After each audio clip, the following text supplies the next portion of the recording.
ഇപ്പൊ നമ്മള് ഇപ്പൊ നിലവില് BSc MLT ഇപ്പൊ നിലവിൽ ഏറ്റവും ലേറ്റസ്റ്റ് ആയിട്ട് അഭിമുഖീകരിച്ചുകൊണ്ടിരിക്കുന്ന ഒരു പ്രശ്നം BSS പോലുള്ള കോഴ്സിന്റെ അല്ലെങ്കിൽ അവർക്ക് കിട്ടേണ്ട ഒരു ആനുകൂല്യങ്ങൾ അല്ലെങ്കിൽ അവർക്ക് നമ്മുടെ PMC രജിസ്ട്രേഷൻ കൊടുക്കാൻ പോകുന്നു എന്നതിനെ കുറിച്ചൊക്കെ ഉള്ള ഒരു ഡിസ്കഷനാണ് ഇപ്പൊ നിലവിൽ നടന്നുകൊണ്ടിരിക്കുന്നത്. ഇപ്പൊ 4 വർഷം BSc MLT പഠിച്ച നമുക്കും 6 മാസമോ 3 മാസമോ ഒക്കെ പഠിക്കുന്ന ആൾക്കാർക്കും കിട്ടേണ്ട കൺസിഡറേഷൻ സെയിം ആണെന്നുള്ള ഒരു കൺസെപ്റ്റിൽ സർക്കാർ നീങ്ങുമോ ഇല്ല എന്നുള്ളതിനെ കുറിച്ചൊക്കെയാണ് ഇപ്പം ഡിസ്കഷൻ നടന്നുകൊണ്ടിരിക്കുന്നത്. അപ്പൊ നമുക്ക് അതിനെക്കാട്ടി അപ്പുറം ഒരു BSc MLT സ്റ്റുഡന്റിനെ സംബന്ധിച്ചിടത്തോളം നമുക്ക് കൂടുതൽ എന്തൊക്കെ കാര്യങ്ങൾ ഒരു ലാബ് ടെക്നോളജിസ്റ്റ് അല്ലെങ്കിൽ ഒരു ലാബ് ടെക്നീഷ്യൻ എന്ന ഒരു വർക്കിന്റെ അപ്പുറത്തേക്ക് നമുക്ക് ഏതൊക്കെ ഫീൽഡിലേക്ക് മാറി ചിന്തിക്കാം എന്നതിനെ കുറിച്ചാണ് നമ്മൾ ഇന്നത്തെ ഒരു സെഷനിൽ ഉദ്ദേശിക്കുന്നത്. അപ്പൊ BSc MLT ശേഷം നമുക്ക് എന്തൊക്കെ പ്രോഗ്രാംസ് ആണ് ചെയ്യാൻ പറ്റുന്നത്? ഇപ്പൊ ബേസിക്കലി നമുക്കിവിടെ BSc MLT ശേഷം നമുക്ക് ചെയ്യാൻ പറ്റുന്ന ഏറ്റവും ആദ്യം നമുക്ക് പ്ലാൻ ചെയ്യാൻ പറ്റുന്ന പറഞ്ഞാൽ പോസ്റ്റ് ഗ്രാജുവേറ്റ് എഡ്യൂക്കേഷൻ ആണ്, അല്ലെങ്കിൽ PG കോഴ്സുകൾ ഏതൊക്കെയാണ് ഒരു BSc ശേഷം. കാര്യം ഇപ്പൊ BSS-നാണെങ്കിലും അല്ലെങ്കിൽ ഡിപ്ലോമ കോഴ്സ് പഠിച്ചവർക്കാണെങ്കിലും ചെയ്യാൻ പറ്റാത്ത ഒരു ഓപ്ഷനാണ് പോസ്റ്റ് ഗ്രാജുവേഷൻ അല്ലെങ്കിൽ MSc പ്രോഗ്രാം എന്ന് പറയുന്നത്. അപ്പൊ അത് BSc MLT ശേഷം ചെയ്യാൻ പറ്റുന്ന ഒരു അപ്പം BSS-ഓ അല്ലെങ്കിൽ വേറെയുള്ള കോഴ്സുകളോ പഠിക്കുന്നതിന്റെ ഒക്കെ അപ്പുറത്തേക്ക് BSc MLT ഏതൊക്കെ ഫീൽഡിലേക്ക് എത്തപ്പെടാം എന്നുള്ളതിനെ കുറിച്ചാണ് നമ്മൾ നോക്കുന്നത്. അപ്പൊ അതിനകത്ത് ഏറ്റവും ഫസ്റ്റ് വരുന്നത് ഈ പോസ്റ്റ് ഗ്രാജുവേഷൻ പ്രോഗ്രാം ആണ്. അപ്പൊ ഏതൊക്കെ പോസ്റ്റ് ഗ്രാജുവേഷൻ പ്രോഗ്രാം ആണ് നിലവിലുള്ളത് എന്നതിനെ കുറിച്ചാണ് നമ്മൾ നോക്കുന്നത് ആദ്യം. പിന്നെ അതേപോലെ തന്നെ നമുക്ക് BSc ശേഷം നമ്മുടെ ഒരു അപ്സ്കില്ലിങ്, നമ്മുടെ സ്കില്ല് കുറച്ചുകൂടെ കൂട്ടാൻ വേണ്ടിയിട്ട് നമുക്ക് ചെയ്യാൻ പറ്റുന്ന ഡിപ്ലോമ കോഴ്സുകൾ അല്ലെങ്കിൽ സർട്ടിഫിക്കേഷൻ കോഴ്സുകൾ ഏതൊക്കെയാണ് എന്നതിനെ കുറിച്ച് നമ്മൾ നോക്കുന്നുണ്ട്. പിന്നെ അതേപോലെ തന്നെ ഇൻഡസ്ട്രി ലിങ്ക്ഡ് ട്രെയിനിങ്, അതായത് നമ്മൾ കോളേജിൽ പഠിക്കുന്ന കുറച്ച് കാര്യങ്ങളുണ്ട്. ആ കോളേജിൽ പഠിച്ച കാര്യങ്ങൾ ആയിട്ട് നമ്മൾ ഒരു ലാബിലേക്ക് അല്ലെങ്കിൽ ഒരു ഇൻഡസ്ട്രിയിലേക്ക് വരാൻ നേരത്ത് ആ ഇൻഡസ്ട്രി ഡിമാൻഡ് ചെയ്യുന്ന സ്കില്ലുകൾ വേറെ ആയിരിക്കും. കാര്യം കോളേജിൽ ഇപ്പോഴും നമ്മൾ പഠിക്കുന്ന പഴയ കുറെ ടെക്നിക്സും കാര്യങ്ങളൊക്കെ ആയിരിക്കും കോളേജിൽ പഠിക്കുന്നത്. അതിനപ്പുറത്തേക്ക് നമ്മൾ കോളേജിൽ നിന്ന് പുറത്തേക്ക് വന്ന് ഒരു ഇൻഡസ്ട്രിയിലേക്ക് എൻ്റർ ചെയ്യുമ്പോൾ ഇൻഡസ്ട്രി ഡിമാൻഡ് ചെയ്യുന്ന സ്കില്ലുകൾ ഏതൊക്കെയാണോ ആ സ്കില്ലുകളെ കുറിച്ച് പറയുന്ന ഒരു സെഷനാണ് ഇൻഡസ്ട്രി ലിങ്ക്ഡ് ട്രെയിനിങ്.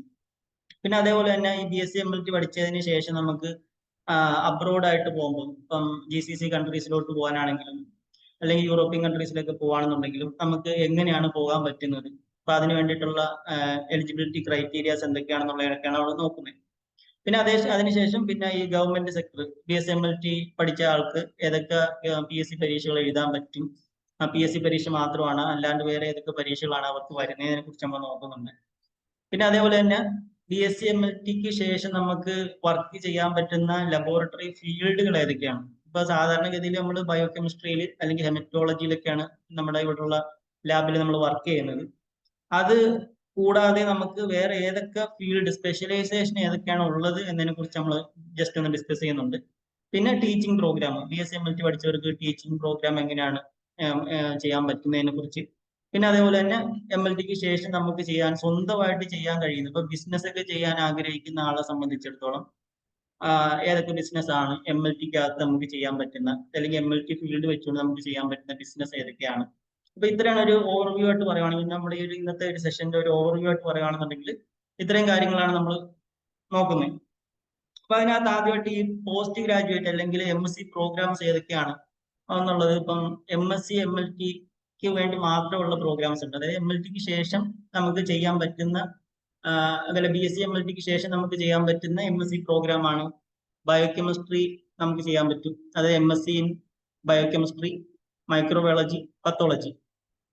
അതായത് ഇത് MLT റിലേറ്റഡ് ആയിട്ടുള്ള ബയോകെമിസ്ട്രി ആയിരിക്കും. നമ്മൾ ഇതിന്റെ സ്പെഷ്യലൈസ്ഡ് ആയിട്ട് MLT സ്പെഷ്യലൈസ്ഡ് ആയിട്ടുള്ള ബയോകെമിസ്ട്രി MSc നമുക്ക് ചെയ്യാൻ പറ്റും. അതേപോലെ മൈക്രോബയോളജി, പത്തോളജി. അപ്പൊ ഇതിന് മെയിൻ ആയിട്ട് നമ്മൾ കേരളത്തിൽ ഈ MSc പ്രോഗ്രാംസ് ചെയ്യുന്നത്, അതിന്റെ അതോറിറ്റി എന്ന് പറയുന്നത് കുഹാസ് ആണ്. കുഹാസിന്റെ കീഴിൽ മെയിൻ ആയിട്ട് 2 ഇൻസ്റ്റിറ്റ്യൂട്ടാണ് വരുന്നത്.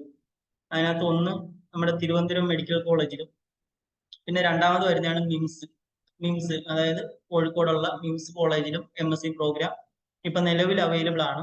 വരും വർഷങ്ങളിൽ വേറെ കോളേജുകളിൽ MSc പ്രോഗ്രാംസ് സ്റ്റാർട്ട് ചെയ്യും.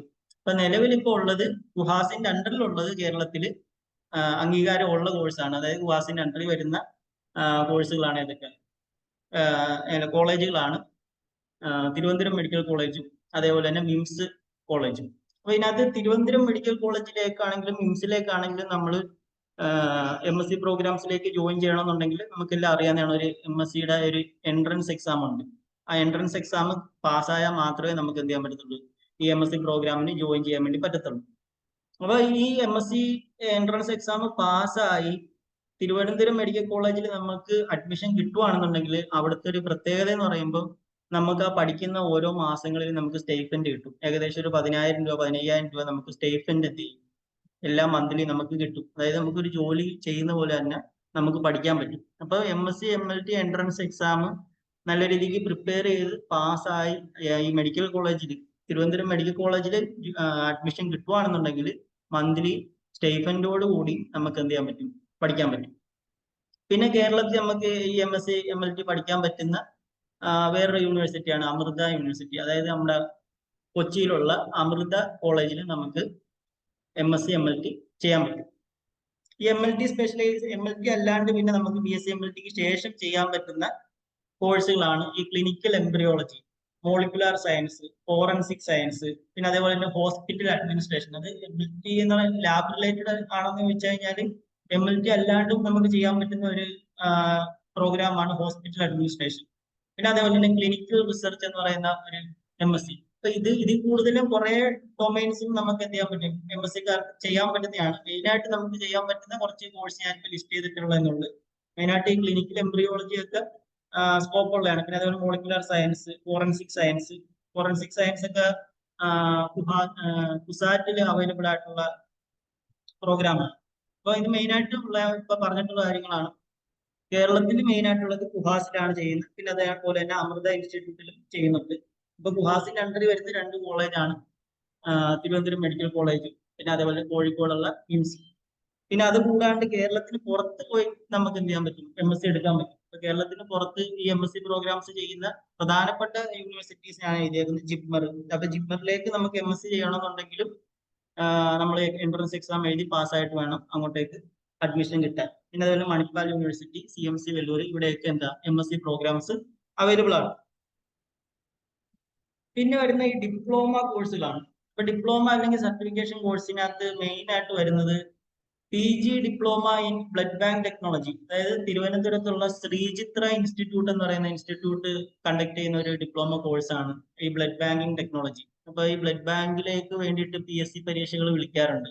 അപ്പൊ ആ PSC പരീക്ഷയ്ക്ക് വേണ്ടിയിട്ടുള്ള ഒരു എലിജിബിലിറ്റി ക്രൈറ്റീരിയ ആയിട്ട് ഈ ബ്ലഡ് ബാങ്കിങ് ടെക്നോളജിയുടെ ഒരു ക്രൈറ്റീരിയ വരുന്നുണ്ട്. അപ്പൊ അതുകൊണ്ട് ഈ ഒരു കോഴ്സ് നമ്മൾ പഠിച്ചു വെക്കുന്നതുകൊണ്ട് ഒരു PSCയിലോട്ട് കയറാനാണെങ്കിലും ബ്ലഡ് ബാങ്കിൽ വർക്ക് ചെയ്യാൻ കൂടുതൽ സ്കില്ല് അക്വയർ ചെയ്യാൻ വേണ്ടിയിട്ടും നമുക്ക് ഈ ഡിപ്ലോമ കോഴ്സ് പഠിച്ചു വെക്കാവുന്നതാണ്. അതായത് blood banking technology, PG diploma in blood banking technology. ഇപ്പൊ ബ്ലഡ് ബാങ്കിലേക്കൊക്കെ വർക്ക് ചെയ്യാൻ താല്പര്യമുള്ള ആളാണെന്നുണ്ടെങ്കിൽ BSCക്ക് ശേഷം ഒരു 6 മാസം ഈ ഒരു ഡിപ്ലോമ കോഴ്സ് പഠിച്ചു വെക്കുന്നത് എപ്പോഴും നല്ലതായിരിക്കും. കാര്യം MLTക്ക് അകത്ത് തന്നെ നമുക്ക് അറിയാവുന്ന കാര്യങ്ങളാണ്, കുറെ ഡിപ്പാർട്ട്മെന്റുകളുണ്ട്.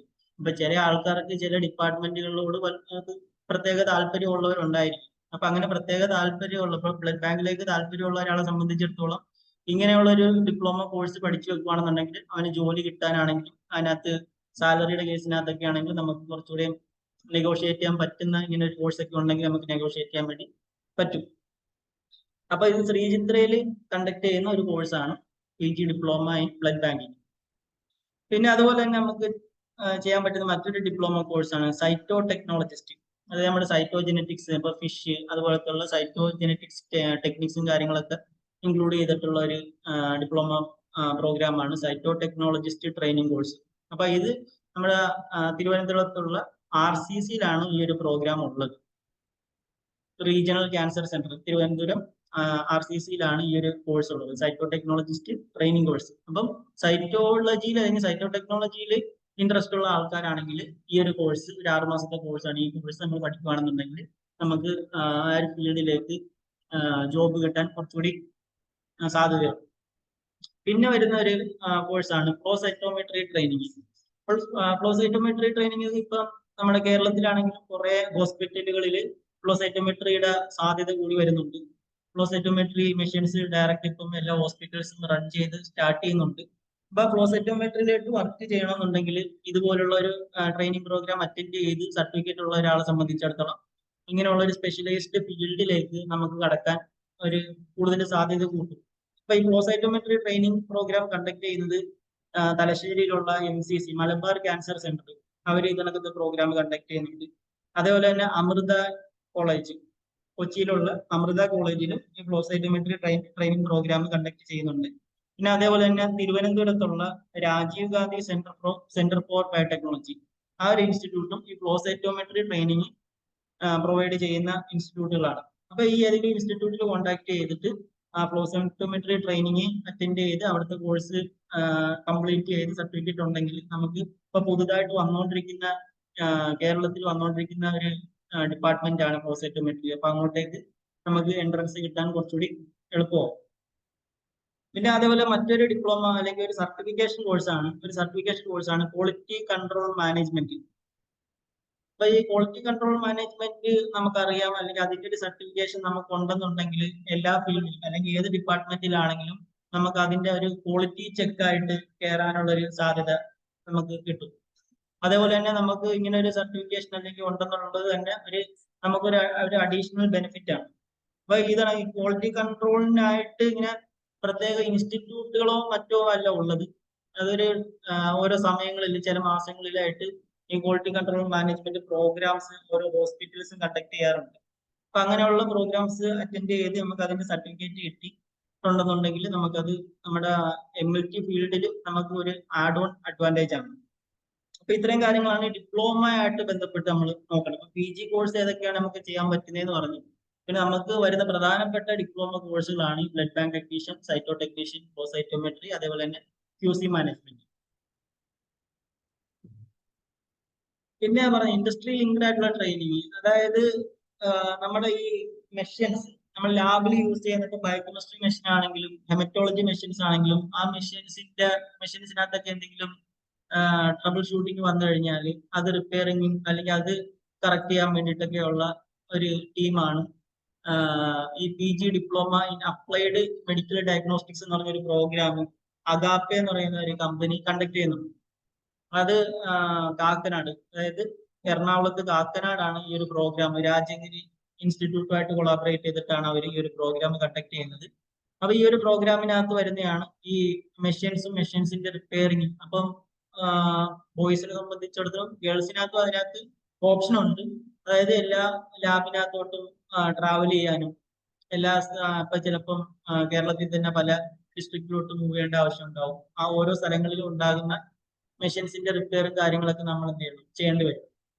അപ്പൊ ഇത് സാധാരണ ഒരു MLT-കാരന് കിട്ടുന്നതിനെക്കാട്ടും കൂടുതൽ സാലറിയാണ് ഇതുപോലുള്ള ആപ്ലിക്കേഷൻ അനലിസ്റ്റ് അല്ലെങ്കിൽ ആ ഒരു പൊസിഷനിലോട്ടൊക്കെ പോകാൻ നേരത്ത് നമുക്ക് സാലറി ഗ്രേഡ് നല്ല രീതിക്ക് മാറും.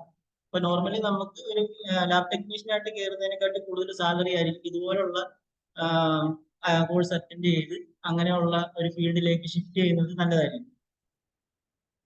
ലാബിൽ തന്നെ വർക്ക് ചെയ്യേണ്ട, നമുക്ക് ലാബ് ഫീൽഡ് വിട്ട് പുറത്ത് നിന്ന് വർക്ക് ചെയ്യാൻ താല്പര്യമുള്ളവർക്ക് ഇതുപോലത്തുള്ള കോഴ്സ് യൂസ്ഫുൾ ആയിരിക്കും. അപ്പൊ അവിടെ ഈ ഒരു course PG diploma in applied medical diagnostics എന്ന് പറഞ്ഞ പ്രോഗ്രാം കണ്ടക്ട് ചെയ്യുന്ന അഗാപ്പയാണ്. ഇത് കാക്കനാട് എറണാകുളത്താണ് ഈ ഒരു പ്രോഗ്രാം നിലവിലുള്ളത്. അപ്പൊ ഇതിനകത്ത് സെയിൽസ്, അതായത് ഇപ്പൊ കൂടുതലായിട്ടും ആൾക്കാരും സെയിൽസിലേക്ക് പോകുന്നുണ്ട്. ഇപ്പം ഗേൾസ് ആണെങ്കിലും ബോയ്സ് ആണെങ്കിലും രണ്ടുപേരും ഒരുപോലെ ഇപ്പം പോകുന്ന ഒരു ഫീൽഡാണ് ഇപ്പൊ നിലവിൽ കണ്ടുകൊണ്ടിരിക്കുന്ന ഒരു ട്രെൻഡ്.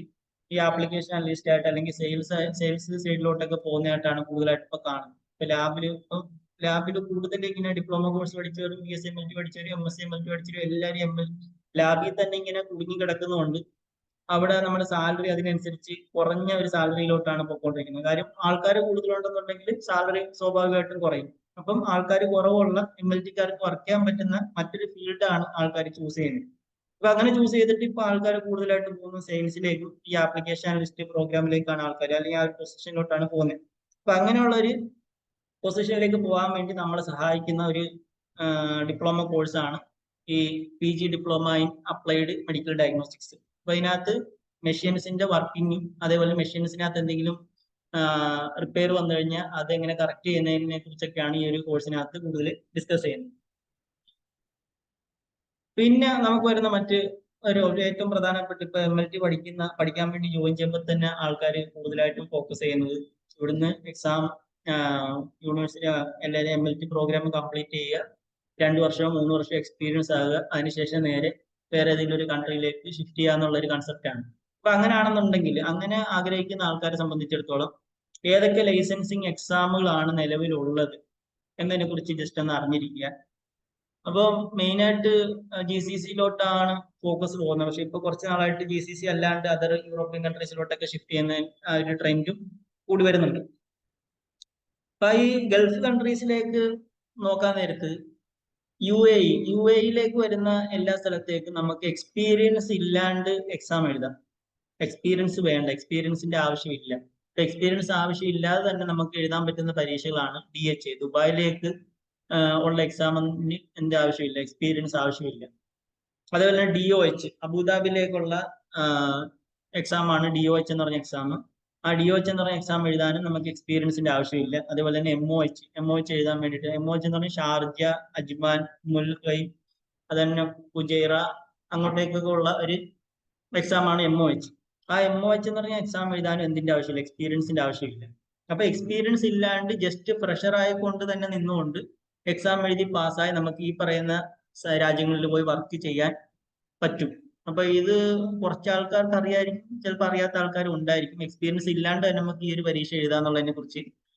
അപ്പോൾ നമ്മൾ വെറുതെ നാട്ടിൽ തന്നെ നിന്ന് ഇങ്ങനെ പുറത്തേക്ക് പോകാൻ താല്പര്യമുള്ള ആളെ സംബന്ധിച്ചിടത്തോളം നാട്ടിൽ എക്സ്പീരിയൻസ് ഉണ്ടായിട്ട് പരീക്ഷ എഴുതണം എന്നുള്ള കൺസെപ്റ്റിൽ നിൽക്കുന്നവരാണെങ്കിൽ അതിന്റെ ആവശ്യമില്ല. ഈ പറയുന്ന രാജ്യങ്ങളിലേക്കാണെങ്കിൽ ദുബായ്, അബുദാബി അല്ലെങ്കിൽ ഷാർജയിലേക്ക് പോകാനാണ് താല്പര്യം എന്നുണ്ടെങ്കിൽ എക്സ്പീരിയൻസ് ഇല്ല, ഫ്രഷറായിട്ട് നിന്നുകൊണ്ട് തന്നെ ഇപ്പൊ തന്നെ നിങ്ങൾക്ക് എക്സാംസ് അറ്റൻഡ് ചെയ്ത് പാസ്സായി പോകാൻ പറ്റും. അപ്പൊ ഇവിടെയുള്ള എക്സാംസ് ഒക്കെ ഈ MCQ ക്വസ്റ്റ്യൻസ് ആണ്. നമുക്ക് ഒരു ക്വസ്റ്റ്യനും 4 ഓപ്ഷനും കാണും. കറക്റ്റ് ഓപ്ഷൻ കറക്റ്റ് ചെയ്യാന്നുള്ളത് മാത്രമാണ് ഉള്ളത്. അപ്പം ഈ പറയുന്ന DHA, MOH, DOH ഈ പറയുന്ന എക്സാംസിന് എക്സ്പീരിയൻസിന് ആവശ്യമില്ല. പിന്നെ അതേപോലെ തന്നെ വരുന്ന GCC വരുന്ന ബാക്കിയുള്ള സ്ഥലങ്ങളാണ് ഖത്തറിലേക്കുള്ള എക്സാം ആണ് QCHP. അതേപോലെ ഒമാനിലേക്കുള്ളതാണ് OMSD. അപ്പൊ ഒമാനിലേക്ക് എന്ന് പറഞ്ഞാൽ ലബോറട്ടറി സയന്റിസ്റ്റ് എന്നുള്ള ഒരു പോസ്റ്റിലേക്കാണ് നമ്മൾ പോകുന്നത്. അപ്പൊ നമ്മുടെ കുറച്ച് ഡെസിഗ്നേഷൻ ആണെങ്കിൽ നമ്മുടെ പൊസിഷൻ കുറച്ചുകൂടെ മാറും. നമ്മുടെ സാലറി ആണെങ്കിൽ അത്യാവശ്യം സാലറി ഉള്ള ഒരു രാജ്യമാണ്. പിന്നെ ചെലവാണെന്നുണ്ടെങ്കിലും കുറവാണ്, ബാക്കിയുള്ള രാജ്യത്തിനെക്കാട്ടി ചെലവ് കുറവും കൂടെ ഉള്ള ഒരു രാജ്യമാണ് ഒമാൻ. അപ്പൊ ഒമാനിലേക്ക് പോകാണെന്നുണ്ടെങ്കിൽ OMSD എന്ന് പറയുന്ന ഒരു എക്സാം നമ്മൾ പാസ്സാവണം. പിന്നെ അതേപോലെ സൗദി അറേബ്യയിലേക്ക് പോകാൻ വേണ്ടിയിട്ട്, അപ്പൊ ഈ ഖത്തറിലേക്കാണെങ്കിലും ഒമാനിലേക്കാണെങ്കിലും ബാക്കി താഴെ പറയുന്ന രാജ്യത്തോട്ടൊക്കെ പോകാൻ വേണ്ടി നമുക്ക് എക്സ്പീരിയൻസ് റിക്വയർഡ് ആണ്. അപ്പൊ ഇങ്ങനെയുള്ള എക്സാംസ് എഴുതണമെന്നുണ്ടെങ്കിൽ, അല്ലെങ്കിൽ ഇപ്പൊ ഖത്തറിലേക്ക് പോകാനാണ് താല്പര്യപ്പെടുന്ന ഒരാളാണെന്നുണ്ടെങ്കിൽ അങ്ങനെയുള്ള ആൾക്കാർക്ക് 3 ഇയർ എക്സ്പീരിയൻസ്, 2 ഇയർ എക്സ്പീരിയൻസ് ആവശ്യമാണ്. അപ്പൊ അതായത് ഒമാനിലേക്ക് പോകണമെന്നുണ്ടെങ്കിലും നമുക്ക് 2 ഇയർ എക്സ്പീരിയൻസ് ആവശ്യമാണ്. സൗദി അറേബ്യയിലേക്ക് പോകണമെങ്കിൽ 1 ഇയർ എക്സ്പീരിയൻസ് ആവശ്യമാണ്. അപ്പൊ അതുപോലെ ബഹ്റൈനിലേക്ക് പോകാനുള്ള ഒരു എക്സാം ആണ് NHRA എന്ന് പറയുന്ന എക്സാം. അതേപോലെ കുവൈറ്റിലേക്ക് പോകാൻ വേണ്ടിയിട്ട് MOH എന്ന് പറയുന്ന എക്സാംസ് ഉണ്ട്. അപ്പം ഇങ്ങനെയുള്ള എക്സാംസ് നമ്മൾ എഴുതി പാസ്സായി ഡയറക്റ്റ് ലൈസൻസ് കിട്ടി അവിടെ ചെന്ന് നമ്മൾ ഒരു ജോലിക്ക് കയറുന്നതാണ് ഏറ്റവും നല്ലതും ഏറ്റവും കറക്റ്റ് വേ. പ്രോപ്പർ വേ എന്ന് പറയുന്നത് ലൈസൻസ് എക്സാം പാസ്സാകുക, അവിടെ ചെല്ലുക, ജോലിക്ക് കയറുക എന്നുള്ളത് തന്നെയാണ് ഏറ്റവും കറക്റ്റ് പ്രോപ്പർ വേ. പിന്നെ അതേപോലെ തന്നെ കാനഡയിലേക്ക് പോകാൻ വേണ്ടിയിട്ടുള്ള ഒരു എക്സാം ആണ് CSMLS അല്ലെങ്കിൽ CLT എന്ന് പറയുന്ന ഈ എക്സാംസ് പാസ്സായി കഴിഞ്ഞാൽ നമുക്ക് കാനഡയിൽ വർക്ക് ചെയ്യാനുള്ള ലൈസൻസ് കിട്ടും. അതേപോലെ തന്നെ USA പോകാൻ വേണ്ടിയിട്ടുള്ള ഒരു എക്സാം ആണ്, അതേപോലെ ASCP എന്ന് പറയുന്നത്. അത് ASCP എക്സാം വേറെ, ഇപ്പം GCCയിൽ വർക്ക് ചെയ്യുന്ന ആൾക്കാർ ASCP എക്സാം എഴുതി പാസ്സാവുകയാണെന്നുണ്ടെങ്കിൽ അവർക്ക് അവരുടെ ജോലിയിൽ കുറച്ചുകൂടെയും ഹയർ പോസ്റ്റിലോട്ട് മാറാൻ വേണ്ടിയിട്ടൊക്കെ അത് സഹായിക്കും. പിന്നെ അതേപോലെ UK പോകാൻ വേണ്ടിയിട്ടാണെന്നുണ്ടെങ്കിൽ HCPC എന്ന് പറഞ്ഞൊരു ക്രൈറ്റീരിയ പാസ്സായി കഴിഞ്ഞാലേ നമുക്ക് UK വർക്ക് ചെയ്യാനുള്ള സാധ്യത തുറന്നു കിട്ടത്തുള്ളൂ. അപ്പൊ ഇതൊക്കെയാണ് ഇന്റർനാഷണൽ കരിയർ ഓപ്ഷൻ എന്ന് പറയുന്നത്. അപ്പം ഇങ്ങനെയുള്ള ലൈസൻസിങ് എക്സാം പാസ്സായി കൃത്യം ആയിട്ട് പ്രോപ്പർ വേയിൽ നമ്മൾ പാസ്സായി പോകുന്നതാണ് എപ്പോഴും ബെറ്റർ ഓപ്ഷൻ എന്ന് പറയുന്നത്. നമുക്കിപ്പോ ഏജൻസി ത്രൂ ഒക്കെ പോകുമ്പോൾ അതിനകത്ത് കുറെയൊക്കെ നമുക്ക് സർവീസ് ചാർജ് എന്നുള്ള രീതിക്കൊക്കെ കുറെ കാശ് നമുക്ക് പോകുന്നതാണ്. അപ്പൊ ഇങ്ങനെ ഡയറക്റ്റ് എക്സാം എഴുതി പോവാണെന്നുണ്ടെങ്കിൽ നമുക്ക് സാലറിയുടെ കേസിനകത്താണെങ്കിലും കൂടുതൽ സാലറി നമുക്ക് കിട്ടുന്നതായിരിക്കും. പിന്നെ ഗവൺമെന്റ് സെക്ടർ. ഇപ്പൊ ഗവൺമെന്റ് സെക്ടർ പറയാൻ നേരത്ത് നമുക്ക് കേരള PSC പരീക്ഷകൾ എഴുതാൻ പറ്റും. പിന്നെ അതേപോലെ തന്നെ കേരളത്തിൽ അല്ലാണ്ടുള്ള കുറെ central government exams, UPSC exams. KPSC ഉണ്ട്, കേരള PSC എക്സാം ഉണ്ട്, UPSC എക്സാം ഉണ്ട്. അപ്പൊ കേരള PSC എക്സാമിനകത്ത് മെയിൻ ആയിട്ട് വരുന്ന ലാബ് ടെക്നീഷ്യൻ പോസ്റ്റും പിന്നെ അതേപോലെ തന്നെ ജൂനിയർ സയന്റിഫിക് ഓഫീസർ എന്ന് പറഞ്ഞൊരു പോസ്റ്റും കൂടി ഉണ്ട്. അപ്പൊ ഈ ജൂനിയർ സയന്റിഫിക് അസിസ്റ്റന്റ് എന്ന് പറഞ്ഞ ആ ഒരു പോസ്റ്റ്, ആ പോസ്റ്റിലേക്ക് ആ ഒരു എക്സാം എഴുതണമെന്നുണ്ടെങ്കിൽ മിനിമം റിക്വയർമെന്റ് എന്ന് പറയുന്നത് MSc MLT ആണ്. ഇപ്പൊ BSc MLTക്ക് ശേഷം MSc MLT കൂടെ ഉണ്ടെങ്കിൽ നമുക്ക് ജൂനിയർ സയന്റിഫിക് ഓഫീസർ ആ ഒരു PSC പരീക്ഷ അറ്റൻഡ് ചെയ്യാൻ പറ്റത്തുള്ളൂ. പിന്നെ ലാബ് ടെക്നീഷ്യൻ പ്രോഗ്രാം നമുക്ക് BSc MLT കഴിഞ്ഞവർക്ക്, ഡിപ്ലോമ MLT കഴിഞ്ഞവർക്ക് ഈ ലാബ് ടെക്നീഷ്യൻ എക്സാംസ് അറ്റൻഡ് ചെയ്യാൻ പറ്റും. അപ്പൊ ഈ ലാബ് ടെക്നീഷ്യൻ എക്സാം എന്ന് പറയുമ്പോൾ പല പല ലാബ് ടെക്നീഷ്യൻ, ഇത് ആനിമൽ ഹസ്ബൻഡറിയിലോട്ടാണെങ്കിലും അല്ലെങ്കിൽ ഇപ്പൊ മെഡിക്കൽ കോളേജുകളിലോട്ടാണെങ്കിലും അല്ലെങ്കിൽ നമ്മുടെ ഈ PHC ഉണ്ട്, പബ്ലിക് ഹെൽത്ത് സെന്റേഴ്സിനകത്തോട്ടൊക്കെ ഓരോ സെഷനിലും ലാബ് ടെക്നീഷ്യൻ എക്സാംസുകൾ കണ്ടിന്യൂസ് ആയിട്ട് മിക്കവാറും വിളിക്കാറുണ്ട്. ഇപ്പൊ ഒന്ന് നമ്മുടെ പാരാമെഡിക്കലിനകത്ത് അത്യാവശ്യം വിളിക്കുന്ന ഒരു പൊസിഷനാണ് ലാബ് ടെക്നീഷ്യൻ പോസ്റ്റ്. അപ്പൊ കേരള PSC പരീക്ഷ എഴുതുകയാണെന്നുണ്ടെങ്കിൽ നമുക്ക് ഗവൺമെന്റ് സെക്ടറിലേക്ക് വർക്ക് ചെയ്യാൻ വേണ്ടി പറ്റും. പിന്നെ ജൂനിയർ സയന്റിഫിക് ഓഫീസറായിട്ട് വർക്ക് ചെയ്യണമെന്നുണ്ടെങ്കിൽ നമുക്ക് MSc MLT ക്വാളിഫിക്കേഷൻ വേണം.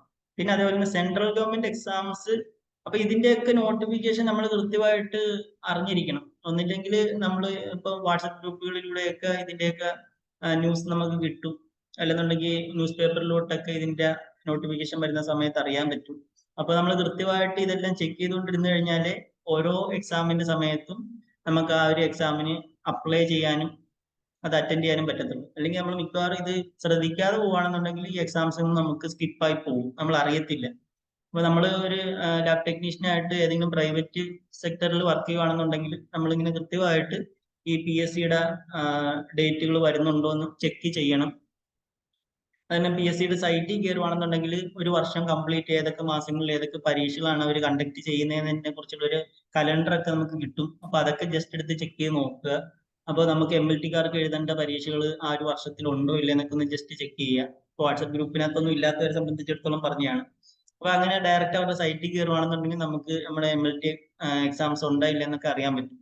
അങ്ങനെ ഉണ്ടെന്നുണ്ടെങ്കിൽ ആ എക്സാംസിന് വേണ്ടി നല്ല രീതിക്ക് പ്രിപ്പയർ ചെയ്യുവാണെങ്കിൽ സിമ്പിൾ ആയിട്ട് വരുന്ന ക്വസ്റ്റ്യൻസ് ആണ് ഈ PSCക്ക് വരുന്നത്. ഇപ്പൊ MSc MLTക്ക് വേണ്ടി വരുന്ന എൻട്രൻസ് ക്വസ്റ്റിനെ കാട്ടിയൊക്കെ വളരെ സിമ്പിൾ ആയിട്ടുള്ള ക്വസ്റ്റ്യൻ ആണ് ഈ PSC പരീക്ഷയ്ക്ക് വരുന്നത്.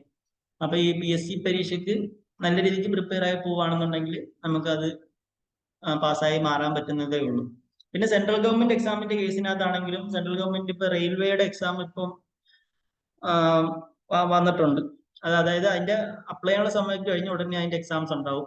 പിന്നെ അതേപോലെ തന്നെ ESIC, അതേപോലെ എയിംസിനകത്തൊക്കെ നമുക്ക് ഈ സെൻട്രൽ ഗവൺമെന്റ് നടത്തുന്ന PSC പരീക്ഷകളായിരിക്കും. അപ്പൊ ആ പരീക്ഷകൾ നമ്മൾ പാസ്സാവുകയാണെങ്കിൽ ഇതണക്കത്തുള്ള സ്ഥലങ്ങളിൽ ഇപ്പൊ റെയിൽവേയിലാണെങ്കിലും ESIയിലാണെങ്കിലും നമുക്ക് എയിംസിലൊക്കെ വർക്ക് ചെയ്യാനുള്ള ഒരു സാധ്യത തുറന്നു കിട്ടും. അപ്പൊ ഇതിന്റെയൊക്കെ കൃത്യമായിട്ട് നമ്മൾ പത്രത്തിൽ ഇതിന്റെയൊക്കെ കൃത്യം സമയമാകുമ്പോൾ ഇതിന്റെ വരും. അതായത് പോസ്റ്റ് വേക്കൻസി വരുന്നതനുസരിച്ച് ഇവര് എക്സാംസ് വിളിക്കുന്നതാണ്. അപ്പം ഇങ്ങനെയൊക്കെ ഉള്ളൊരു എക്സാം അറ്റൻഡ് ചെയ്ത് ഗവൺമെന്റ് സെക്ടറിലോട്ട് കയറാൻ താല്പര്യമുള്ള ആൾക്കാരാണെന്നുണ്ടെങ്കിൽ കൃത്യമായിട്ട് ഇതിന്റെ ന്യൂസ് പേപ്പറുകൾ അല്ലെങ്കിൽ ഇങ്ങനെയുള്ള കമ്മ്യൂണിറ്റിനകത്തൊക്കെ നമ്മൾ ജോയിൻ ചെയ്യുക. അതായത് വാട്സപ്പ് ഗ്രൂപ്പ് കണക്കത്തുള്ള കമ്മ്യൂണിറ്റിയിൽ നമ്മൾ ജോയിൻ ചെയ്തിടുക, കൃത്യമായിട്ട് അത് നോക്കുക, എക്സാംസിന് അപ്ലൈ ചെയ്യുക. അതൊക്കെയാണ് നമ്മൾ ശ്രദ്ധിക്കേണ്ടത് ഇവിടെ ഗവൺമെന്റ് സൈറ്റിലോട്ടാണ് കയറാൻ ഉദ്ദേശിക്കുന്നതെന്നുണ്ടെങ്കിൽ. പിന്നെ നമ്മുടെ ലാബിനകത്ത് വരുന്ന സ്പെഷ്യലൈസേഷൻ, അപ്പം നമ്മൾ ബയോകെമിസ്ട്രി, ഹെമറ്റോളജി, മൈക്രോബയോളജി എന്നൊക്കെ പറഞ്ഞ ഫീൽഡ് വിട്ട് കഴിഞ്ഞാൽ നമുക്ക് വരുന്നതാണ് ഹിസ്റ്റോപത്തോളജി. അപ്പൊ ഹിസ്റ്റോപത്തോളജി ഒക്കെ അത്യാവശ്യം സ്കോപ്പ് ഉള്ള ഒരു ഡിപ്പാർട്ട്മെന്റ് ആണ് ഹിസ്റ്റോപത്തോളജി. അതേപോലെ cytogenetics, molecular biology, flow cytometry, NBS എന്ന് പറഞ്ഞാൽ ന്യൂ ബോൺ സ്ക്രീനിങ്. അപ്പൊ ഇതുപോലുള്ള സ്പെഷ്യൽ ഡിപ്പാർട്ട്മെന്റിൽ വർക്ക് ചെയ്യാൻ പറ്റുവാണെന്നുണ്ടെങ്കിൽ അത് നല്ലൊരു കാര്യമാണ്. കാര്യം നമുക്ക് ഈ ചില എക്സാംസിനകത്തൊക്കെ എഴുതാൻ നേരത്ത് ഇപ്പൊ ഹിസ്റ്റോപത്തോളജി, ഇപ്പൊ ASCPയുടെ ഹിസ്റ്റോപത്തോളജിയിലോട്ടൊക്കെ എക്സാം എഴുതണമെന്നുണ്ടെങ്കിൽ ഹിസ്റ്റോപത്തോളജിയിൽ തന്നെ എക്സ്പീരിയൻസ് വേണമെന്നൊക്കെ പറയാറുണ്ട്. എലിജിബിലിറ്റി ക്രൈറ്റീരിയക്കകത്ത് സ്പെഷ്യൽ ഫീൽഡുകളിൽ എക്സ്പീരിയൻസ് ഉള്ളവർക്ക് വേറെ സ്പെഷ്യൽ എക്സാംസ് ആയിരിക്കും വരുന്നത്. അതുപോലെ ഇത് കണക്കത്തുള്ള ഈ സ്പെഷ്യൽ ഡിപ്പാർട്ട്മെന്റുകൾ പൊതുവെ കുറവാണ്. അപ്പൊ അതുകൊണ്ട് തന്നെ പുതിയ വേക്കൻസി ആ ഒരു ഫീൽഡിൽ അടുത്ത വേക്കൻസി വരാൻ നേരത്ത് നമുക്ക് കൂടുതൽ സാലറി, അതായത് എക്സ്പീരിയൻസ് ഉള്ള ഒരു ഹിസ്റ്റോപത്തോളജിക്കാരന് സാധാരണ ഇപ്പൊ ബയോകെമിസ്ട്രി അല്ലെങ്കിൽ ബാക്കിയുള്ള ഡിപ്പാർട്ട്മെന്റ് വർക്ക് ചെയ്യുന്നവരെക്കാട്ടി കൂടുതൽ സാലറിയിൽ വർക്ക് ചെയ്യാൻ വേണ്ടി പറ്റും. പിന്നെ അതുപോലെ തന്നെ ഇപ്പം നമ്മുടെ ഈ MNC കമ്പനികളുണ്ടല്ലോ, MNC കമ്പനികളിലും ഇതിനകത്തുള്ള സ്പെഷ്യൽ ഡിപ്പാർട്ട്മെന്റുകൾ ഉണ്ടായിരിക്കും. അപ്പൊ അങ്ങനെയുള്ള സ്പെഷ്യൽ ഡിപ്പാർട്ട്മെന്റിലോട്ടൊക്കെ കയറണമെന്നുണ്ടെങ്കിൽ ആ അപ്രോപ്രിയേറ്റ് ഡിപ്പാർട്ട്മെന്റിൽ എക്സ്പീരിയൻസ് നമുക്ക് ഉണ്ടായിരിക്കണം. അപ്പൊ നമ്മുടെ നാട്ടിൽ ഇതുപോലുള്ള ലാബിൽ വർക്ക് ചെയ്ത് ഇപ്പൊ ചെറിയ സാലറിയിലാണെങ്കിലും വർക്ക് ചെയ്തിട്ട് നമുക്ക് എക്സ്പീരിയൻസ് ക്രിയേറ്റ് ചെയ്യാൻ ശ്രമിക്കുക. അപ്പൊ എക്സ്പീരിയൻസ് ആയിക്കഴിഞ്ഞാൽ നമുക്ക് MNC പോലുള്ള കമ്പനികളിലോട്ട് പോകുമ്പോൾ നമുക്ക് കൂടുതൽ സാലറി നമുക്ക് കിട്ടുന്നതായിരിക്കും. പിന്നെ ടീച്ചിങ്. അപ്പൊ ടീച്ചിങ്ങിന്റെ ഒരു സെഷൻ പറയുമ്പോൾ നമുക്ക് BSc MLT-കാരനെ പഠിപ്പിക്കാൻ പോകുന്നതിനകത്ത് തടസ്സമൊന്നുമില്ല. പക്ഷെ അത് നമുക്ക് ട്യൂട്ടർ പോസ്റ്റ് ആയിരിക്കും കിട്ടുന്നത്. അപ്പൊ ട്യൂട്ടർ പോസ്റ്റ് ആകാൻ നേരത്തെ നമുക്ക് സാലറി കുറവായിരിക്കും. പിന്നെ അസിസ്റ്റന്റ് പ്രൊഫസർ പോസ്റ്റിലോട്ടൊക്കെ പോകണമെന്നുണ്ടെങ്കിൽ MSc MLT വേണം. അപ്പൊ MSc MLT നമ്മുടെ ഇപ്പൊ നിലവിൽ കേരളത്തിൽ പഠിപ്പിക്കണമെങ്കിൽ ഗുഹാസിന്റെ അണ്ടറിലുള്ള MSc MLT-കാർക്കേ പഠിപ്പിക്കാൻ പറ്റത്തുള്ളൂ എന്ന് പറയുന്നുണ്ട്. പിന്നെ അതേപോലെ തന്നെ ഇപ്പൊ MSc MLT ഉള്ള ആൾക്കാരുടെ എണ്ണം വളരെ കുറവായതുകൊണ്ട് വേറെ യൂണിവേഴ്സിറ്റിയിലുള്ള ആൾക്കാരും ഇപ്പൊ ഇവിടെ MSc MLT ആയിട്ട് പഠിപ്പിക്കുന്നുണ്ട്. അപ്പൊ MSc MLT പഠിക്കുവാണെന്നുണ്ടെങ്കിൽ നമുക്ക് അസിസ്റ്റന്റ് പ്രൊഫസർ എന്നുള്ള പോസ്റ്റിലോട്ട് കയറാൻ പറ്റും. അപ്പൊ അങ്ങനെ കയറാൻ നേരത്തെ നമുക്ക് സാലറി ഗ്രേഡ് ഡിഫറെന്റ് ആയിരിക്കും. ഇപ്പൊ ട്യൂട്ടറായിട്ട് കയറാൻ നേരത്തെ നമുക്ക് വേറെ അലവൻസും കാര്യങ്ങളൊന്നും ഉണ്ടാകത്തില്ല. എക്സാമിനറായിട്ട് പോകാൻ പറ്റത്തില്ല. അതുപോലെ തന്നെ എക്സാമിന്റെ പേപ്പർ വാല്യുവേഷൻ നടക്കത്തില്ല. അപ്പൊ അങ്ങനെയുള്ള അതിനകത്തൊക്കെ നമുക്ക് കിട്ടേണ്ട സാമ്പത്തികം എന്നുള്ളത് BSc MLT-കാരന് കിട്ടുന്നില്ല. അപ്പം പഠിപ്പിക്കാൻ താല്പര്യമുള്ള ആളാണെന്നുണ്ടെങ്കിൽ മസ്റ്റ് ആയിട്ടും MSc MLT ആണ് പ്രിഫറൻസ് കൊടുക്കേണ്ടത്. അപ്പൊ MSc MLT ഇപ്പം നാട്ടിലാ പഠിക്കാൻ ഉദ്ദേശിക്കുന്നതെന്നുണ്ടെങ്കിൽ അതാണ് MSc MLT എൻട്രൻസ് എക്സാം ഒക്കെ പാസ്സാകാനാണ് ഉദ്ദേശിക്കുന്നതെങ്കിൽ തൽക്കാലത്തേക്ക് BSc MLT പഠിച്ചുകൊണ്ട് ആ ട്യൂട്ടറായിട്ട് വർക്ക് ചെയ്തുകൊണ്ട് MSc MLT-ക്ക് വേണ്ടി പ്രിപ്പയർ ചെയ്ത് 1 ഇയർ കൊണ്ട് MSc MLT-യിലോട്ട് ഷിഫ്റ്റ് ചെയ്ത് അങ്ങനെ ടീച്ചിങ് പ്രൊഫഷൻ ചൂസ് ചെയ്യുന്നതായിരിക്കും കുറച്ചുകൂടി ബെറ്റർ. പിന്നെ ഇപ്പം ഏറ്റവും വരുന്ന നല്ലൊരു ഓപ്ഷനാണ് ഈ എന്റർപ്രണർഷിപ്പ് അല്ലെങ്കിൽ ലീഡർഷിപ്പ്. അതായത് സ്വന്തമായിട്ട് ബിസിനസ് ചെയ്യുക എന്നുള്ളൊരു ആഗ്രഹമുള്ള ആളാണെന്നുണ്ടെങ്കിൽ നമ്മൾ ലാബ് സ്റ്റാർട്ട് ചെയ്യുക. അപ്പൊ ലാബ് സ്റ്റാർട്ട് ചെയ്യുക എന്ന് പറയുമ്പം അതിന്റെ കാര്യങ്ങൾ എന്തൊക്കെയാണ് എന്നുള്ളതിനെ കുറിച്ച് ഒരു ഐഡിയ ഒക്കെ ഉണ്ടാകണം. പിന്നെ അതുപോലെ ഇപ്പം ഈ ലാബ് സ്റ്റാർട്ട് ചെയ്യുന്ന ആളെ സംബന്ധിക്കുന്നതിനെക്കാട്ടി ഏറ്റവും നല്ലത് നമുക്കൊരു ഹോം ബ്ലഡ് കളക്ഷൻ സ്റ്റാർട്ട് ചെയ്യാനാണ്. സ്വന്തമായിട്ട് ഇപ്പൊ നമ്മുടെ നാട്ടില് ഒരു home blood collection service start ചെയ്യുക. അപ്പൊ ഈ ഹോം ബ്ലഡ് കളക്ഷൻ സ്റ്റാർട്ട് ചെയ്തതിന് ശേഷം നമ്മുടെ നാട്ടിലുള്ള ഏതെങ്കിലും നല്ലൊരു ലാബുമായിട്ട് ടൈപ്പ് ചെയ്യുക. നമ്മുടെ നാട്ടിലുള്ള ഏതെങ്കിലും നല്ലൊരു ലാബുമായിട്ട് ടൈപ്പ് ചെയ്തിട്ട് നമ്മുടെ നാട്ടിലുള്ള ആൾക്കാരിൽ നിന്ന് ബ്ലഡ് കളക്ട് ചെയ്ത് ആ ലാബിൽ കൊണ്ടുപോയി റിസൾട്ട് കൊടുത്ത് അത്യാവശ്യം നമുക്ക് കുറെ ക്ലൈൻസ് അതായത് നമുക്ക് കുറെ ആൾക്കാർ നമ്മളിലേക്ക് എത്തുവാണെന്നുണ്ടെങ്കിൽ ഭാവിയിൽ നമുക്ക് എന്ത് ചെയ്യാം, ഒരു ലാബ് സ്റ്റാർട്ട് ചെയ്യുന്നതിനെ കുറിച്ച് പ്ലാൻ ചെയ്യാം. അപ്പൊ ഒന്നില്ലെങ്കിൽ ഡയറക്റ്റ് ഫിനാൻസും കാര്യങ്ങളും എല്ലാം സെറ്റ് ആയിട്ടുള്ള ആളാണ്, അതെനിക്ക് ലാബ് തുടങ്ങാൻ വേണ്ടിയിട്ടുള്ളതിനെ കുറിച്ചുള്ള ഐഡിയയും കാര്യങ്ങളും എല്ലാം ഉള്ള ആളാണ്, ബിസിനസ് ചെയ്യാൻ ആഗ്രഹിക്കുന്ന ആളാണെന്നുണ്ടെങ്കിൽ ഡയറക്റ്റ് നമുക്ക് ഒരു ലാബിലേക്ക് സ്റ്റാർട്ട് ചെയ്യുന്നതിനെ കുറിച്ച് ചിന്തിക്കാം. പിന്നെ പയ്യെ ഒരു സ്റ്റെപ്പ് ബൈ സ്റ്റെപ്പ് എന്നുള്ള പ്രോസസ്സ് അനുസരിച്ച് ആദ്യം നമുക്ക് വേണമെങ്കിൽ ഒരു ഹോം ബ്ലഡ് കളക്ഷൻ സർവീസ് സ്വന്തമായിട്ട് ഏതെങ്കിലും ഒരു ലാബായിട്ട് ടൈപ്പ് ചെയ്തിട്ട് ഒരു ബ്ലഡ് കളക്ഷൻ സർവീസ് നമുക്ക് സ്വന്തമായിട്ട് സ്റ്റാർട്ട് ചെയ്യാം. അതിനുശേഷം പിന്നെ ലാബിലേക്ക് നമുക്ക് കൺവെർട്ട് ചെയ്യാൻ വേണ്ടി പറ്റും. പിന്നെ അല്ലാതെ നമുക്ക് ചെയ്യാൻ പറ്റുന്ന മറ്റൊരു സർവീസാണ് ഈ കൺസൾട്ടന്റ് ഫോർ ലാബ് അക്രഡിറ്റേഷൻ. അപ്പൊ നമ്മുടെ നാട്ടിലുള്ള ലാബുകളിൽ NABL അക്രഡിറ്റേഷൻ ഉള്ള ലാബുകൾക്ക് കുറച്ചുകൂടി എന്താ പറയുന്നത് വിശ്വാസ്യത കുറച്ചുകൂടി കൂടുതലാണ്. അപ്പൊ കൂടുതൽ ഇപ്പൊ നിലവിലുള്ള ലാബുകളാണെങ്കിലും കൂടുതൽ ലാബുകൾ NABL അക്രഡിറ്റേഷൻ എടുക്കാൻ വേണ്ടി ശ്രമിക്കാറുണ്ട്. അപ്പൊ അങ്ങനെയുള്ള ലാബിനെ നമ്മൾ കണ്ടുപിടിച്ച് ആ ലാബിന് വേണ്ടിയിട്ടുള്ള NABL-ന് വേണ്ടിയിട്ടുള്ള എല്ലാ വർക്കുകളും നമ്മൾ ചെയ്തു കൊടുക്കുക. അതായത് അവിടെ NABL അക്രഡിറ്റേഷൻ എടുക്കണമെന്നുണ്ടെങ്കിൽ നമുക്ക് എന്തിന്റെ ആവശ്യമുണ്ട്, കുറെ പേപ്പർ വർക്ക് ചെയ്യേണ്ട ആവശ്യമുണ്ട്. അപ്പൊ അവിടെ പേപ്പർ വർക്ക് ചെയ്യണമെന്നുണ്ടെങ്കിൽ NABL-ന് ഏതൊക്കെ പേപ്പർ വർക്കാണ് വേണ്ടത്, ഏതൊക്കെ പേപ്പറാണ് നമ്മൾ കറക്റ്റ് ചെയ്യേണ്ടത് എന്നതിനെ കുറിച്ചൊക്കെ പഠിക്കാൻ വേണ്ടിയിട്ടാണ് ഞാനൊരു സർട്ടിഫിക്കേഷൻ പ്രോഗ്രാമിന്റെ കുറിച്ച് ഏറ്റവും ആദ്യം പറഞ്ഞത്. ഏറ്റവും ആദ്യം ഒരു സർട്ടിഫിക്കേഷൻ പ്രോഗ്രാമിന്റെ കുറിച്ച് ഞാൻ പറഞ്ഞായിരുന്നു. ഒരു ക്വാളിറ്റി കൺട്രോൾ മാനേജ്മെന്റ് എന്ന് പറയുന്ന ആ ഒരു കോഴ്സ് പഠിച്ച് ആ കോഴ്സ് പഠിക്കാൻ നേരത്ത് ഏതൊക്കെ സർട്ടിഫിക്കറ്റ് ആണ് അല്ലെങ്കിൽ ഏതൊക്കെ പേപ്പറാണ് ഒരു NABL അക്രഡിറ്റേഷന് വേണ്ടത്, NABL അക്രഡിറ്റേഷൻ എടുക്കുമ്പോൾ എന്തൊക്കെയാണ് ശ്രദ്ധിക്കേണ്ടത്, ഏതൊക്കെ അതോറിറ്റിയിലായിട്ടാണ് പോയിട്ട് നമ്മൾ ഈ പേപ്പറും കാര്യങ്ങളും സബ്മിറ്റ് ചെയ്യേണ്ടത് എന്നതിനെ കുറിച്ചുള്ള ഒരു ഐഡിയയും കാര്യങ്ങളൊക്കെ നമുക്ക് ആ ഒരു കോഴ്സ് പഠിക്കുന്നതിന്റെ ഫലമായിട്ട് നമുക്ക് കിട്ടും. അപ്പൊ നമുക്ക് അങ്ങനെ ഒരു ഐഡിയ കിട്ടി ആ ഒരു കോഴ്സ് അറ്റൻഡ് ചെയ്തതിന് ശേഷം നമുക്ക് എന്ത് ചെയ്യാം, ഇതാണ് നമ്മൾ എല്ലാ ലാബിലും കയറിയിട്ട് ഇപ്പൊ ബിസിനസ് എന്ന് പറയുന്നത് സ്വന്തമായിട്ട് എഫേർട്ട് ഇട്ട് ഒരു ഫീൽഡിലേക്ക് ഇറങ്ങി ചെയ്യുന്ന ഒരു പരിപാടിയാണ്. ഇപ്പൊ നമ്മുടെ നാട്ടിലുള്ളയോ അല്ലെങ്കിൽ ഇപ്പൊ കേരളം ഓൾ ഓവർ കേരളം എടുക്കുകയോ ചെയ്തിട്ട് എല്ലാ ലാബിലും കോണ്ടാക്ട് ചെയ്യുക. NABL എടുക്കാൻ താല്പര്യമുള്ളവരാണെന്നുണ്ടെങ്കിൽ അവിടെ NABL എടുക്കാൻ വേണ്ടിയിട്ടുള്ള എല്ലാ പേപ്പർ വർക്കും കാര്യങ്ങളും നമ്മൾ സ്വന്തമായിട്ട് ചെയ്തു കൊടുത്തിട്ട് നമ്മൾ അവരിൽ നിന്ന് ആ ലാബിന്റെ ആൾക്കാരിൽ നിന്ന് പേയ്മെന്റ് മേടിക്കുക. അതാണ് നമ്മുടെ ബിസിനസ് ആയിട്ട് വരുന്നത്. അപ്പൊ അങ്ങനെയുള്ള ബിസിനസ്സുകളും ഇപ്പോഴും നിലവിലുണ്ട്. ആ ബിസിനസ് നമുക്ക് ചെയ്യാനും പറ്റും. അപ്പൊ അത് ഒരു ലാബിൽ നിന്ന് തന്നെ നമുക്ക് നല്ലൊരു പേയ്മെന്റ് ആയിരിക്കും നമുക്ക് ഒരു സിറ്റിങ്ങിനകത്ത് വരുന്നത്. അപ്പൊ അതുപോലുള്ള ഒരു ബിസിനസ് ഐഡിയ കൂടി നമുക്കുണ്ട്. അപ്പൊ ലാബ് തുടങ്ങുക, അല്ലെങ്കിൽ ഹോം കളക്ഷൻ സർവീസ് സ്റ്റാർട്ട് ചെയ്യുക, അല്ലെന്നുണ്ടെങ്കിൽ ഇതിനകത്തുള്ള അക്രഡിറ്റേഷൻ പ്രോഗ്രാമിന് വേണ്ടിയിട്ടുള്ള ഒരു അസിസ്റ്റൻസ്, ഒരു കൺസൾട്ടൻസ് നമ്മൾ ചെയ്തു കൊടുക്കുക. അപ്പൊ ഇതൊക്കെയാണ് ബിസിനസിന്റെ റിലേറ്റഡ് ആയിട്ട് നമുക്ക് വരുന്നത്. അപ്പൊ ഇത്രയും കാര്യങ്ങളാണ് ഒരു BSc-MLTക്ക് ശേഷം നമുക്ക് ചെയ്യാൻ പറ്റുന്ന പ്രധാനപ്പെട്ട കാര്യങ്ങൾ ഇതൊക്കെയാണ്. ഇപ്പൊ നമ്മൾ ഈ പറഞ്ഞ കാര്യങ്ങളിൽ ഇപ്പം ഗൾഫിലേക്ക് പോകുന്ന കേസാണെങ്കിൽ, അല്ലെങ്കിൽ പുറത്തേക്ക് പോകുന്ന കേസാണെങ്കിലും, നമ്മളിപ്പോ പറഞ്ഞ കാര്യങ്ങളിൽ എന്തെങ്കിലും ഡൗട്ടും കാര്യങ്ങളും ഉണ്ടെങ്കിൽ നിങ്ങൾക്ക് ചോദിക്കാം.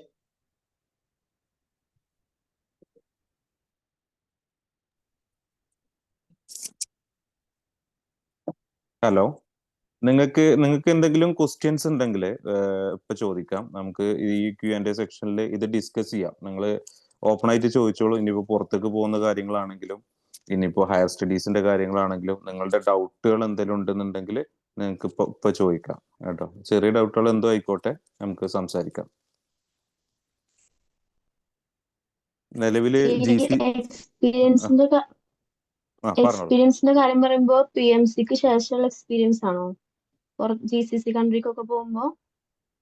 അത് ഇപ്പം ഈ നിലവിൽ UAE എന്നുള്ള കൺട്രിയില്, UAE നേരത്തെ പറഞ്ഞല്ലോ 3 എക്സാമുകളാണ് ഉള്ളത്: DHA, DOH, MOH. ഇനിയിപ്പോ അത് വരും വർഷങ്ങളിൽ ഇത് ഒറ്റ അതോറിറ്റി ആവും പറയുന്നുണ്ട്. കാരണം ഒരു രാജ്യത്തിന്റെ അകത്തുള്ള 3 ഹെൽത്ത് അതോറിറ്റീസ് ആണ് അത്.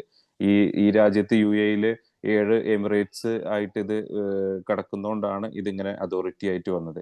ഇപ്പം ഈ DHA, MOH, DOH എന്നുള്ള ഈ അതോറിറ്റികളിൽ നിലവിൽ ഇപ്പം നിങ്ങൾക്ക് PMC രജിസ്ട്രേഷൻ കഴിഞ്ഞിട്ടുള്ള എക്സ്പീരിയൻസ് വേണമെന്നില്ല. ഓക്കെ, അതായത് നിങ്ങൾക്ക് ഇപ്പോൾ 2 ഇയർ എക്സ്പീരിയൻസ് ആയി, നിങ്ങൾ നെക്സ്റ്റ് മന്ത്, അതായത് ഈ മന്ത് ആണ് 1 ഇയറും ഇപ്പോൾ 10 മന്ത്സും ആയി, എന്നിട്ടാണ് നിങ്ങൾ PMC രജിസ്ട്രേഷൻ എടുക്കുന്നുണ്ടെങ്കിലും നിങ്ങളുടെ എക്സ്പീരിയൻസ് കാൽക്കുലേറ്റ് ചെയ്യും. നിലവിൽ എക്സ്പീരിയൻസ്, വിത്തൗട്ട് എക്സ്പീരിയൻസ് തന്നെ നമുക്ക് എന്ത് ചെയ്യാം, UAE പോവാം.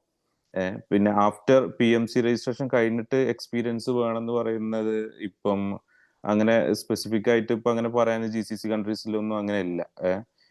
ഒരുവിധം എല്ലായിടത്തേക്കും നമുക്ക് എക്സ്പീരിയൻസ് ആണ് കാൽക്കുലേറ്റ് ചെയ്യുക. രജിസ്ട്രേഷൻ നിങ്ങൾക്ക് എനി ടൈം ചെയ്യാം. ഒമാനൊക്കെ കൊടുക്കാന്നുണ്ടെങ്കിൽ അങ്ങനെ തന്നെയാണോ? അതെ, ഒമാനിലേക്ക് നമ്മളെ MLT, മെഡിക്കൽ ലബോറട്ടറി സയന്റിസ്റ്റ് എന്നുള്ള എക്സാം ആണ്. അതിന് ഇപ്പം അവിടേക്ക് 3 ഇയർ എക്സ്പീരിയൻസ് പറയുന്നുണ്ട് ഒരുവിധം എല്ലാ ഹയറിങ് ഫെസിലിറ്റീസ് ആണെങ്കിലും അവര് മിനിമം 3 ഇയർ എക്സ്പീരിയൻസ് പറയുന്നുണ്ട്. അത് PMCക്ക് ശേഷമല്ലേ? അല്ല, അങ്ങനെയല്ല. PMCക്ക് ശേഷം എന്നില്ല, 3 ഇയർ എക്സ്പീരിയൻസ് മിനിമം.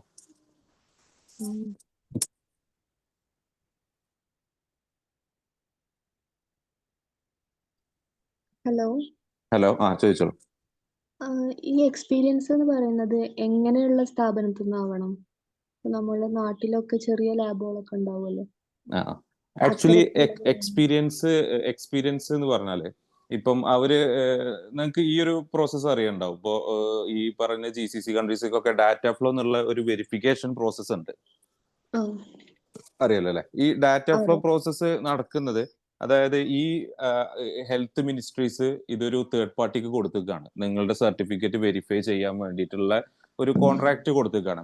അപ്പോൾ ഇത് എങ്ങനെ വെരിഫൈ ചെയ്യുമെന്ന് വെച്ചാല്, ഇവര് ഈ ഡാറ്റ ഫ്ലോ ടീം ഈ നിങ്ങൾ സബ്മിറ്റ് ചെയ്ത എക്സ്പീരിയൻസ് ഏത് ലാബിലാണോ ആ ലാബിലെ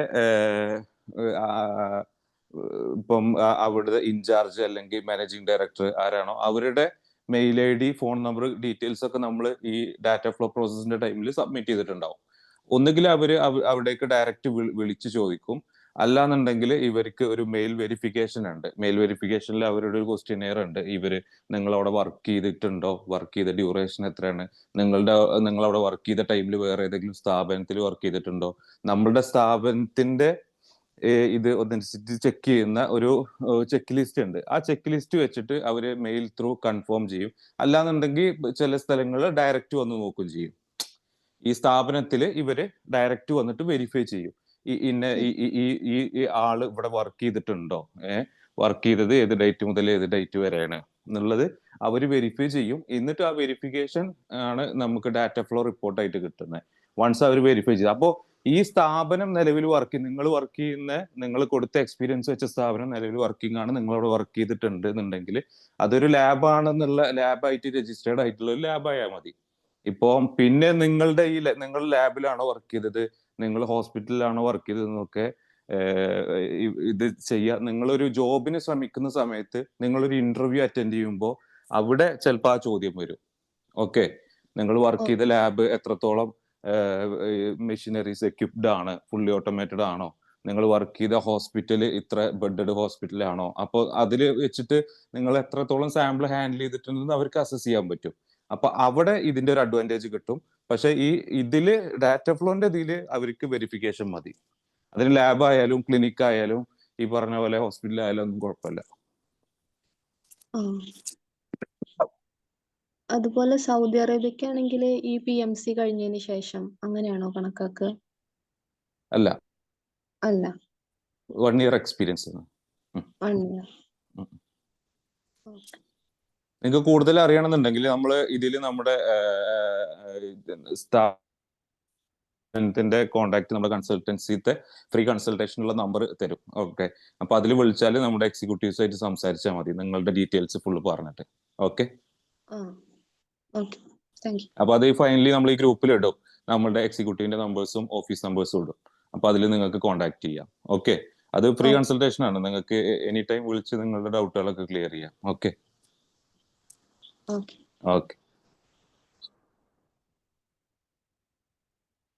ഈ PSC എക്സാമില് ലാബ് ടെക്നീഷ്യൻ ഗ്രേഡ് 1 ഗ്രേഡ് 2 അങ്ങനെയൊക്കെ പറയുമല്ലോ, അത് ഈ ഗ്രേഡ് എന്തിനെ ബേസ് ചെയ്തിട്ടാ?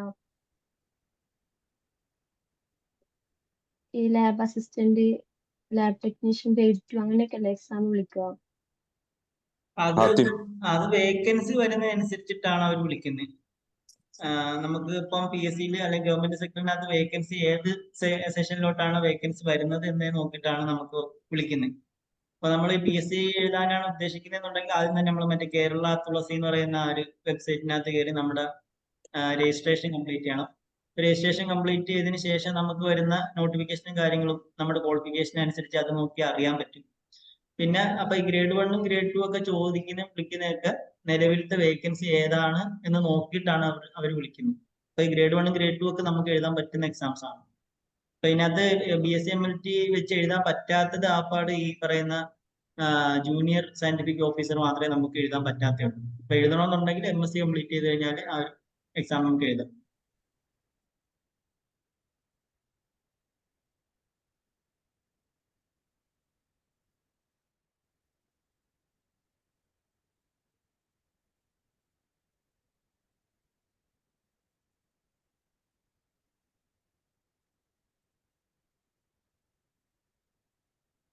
ഹലോ, നിങ്ങൾക്ക് വേറെ എന്തെങ്കിലും ക്വസ്റ്റ്യൻസ് ഉണ്ടോ ചോദിക്കാൻ?